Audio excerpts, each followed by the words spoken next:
Salam hörmətli izləyicilər, bu gəncliyə gedən yoldur. Diqqətlə baxın, görün, bu yolda bir təhlükə varmı? Bəziləriniz baxacaq və deyəcək ki, burada heç bir təhlükə görmürəm, hələ ki görmürəm, elə indi də görmürəm və burada hər şey normaldır. Əslində burada hər şey normal deyil. Diqqətlə baxın, yolu 2 nəfər keçir. Axı bizdə piyadalar necə keçirlər yolu?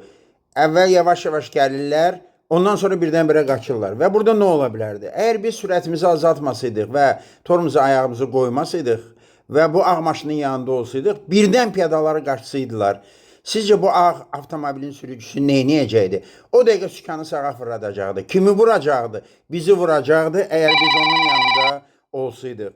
Amma biz ayağımızı qazdan çəkdiyimizə görə, bir balaca torumuza keçdiyimizə görə, əgər belə bir hal olsaydı, piyadalar qaçsaydı, ağ avtomobilin sürücüsü sağa verəndə bizi vurmayacaqdı. Çünki biz onun yanında olmayacaqdıq.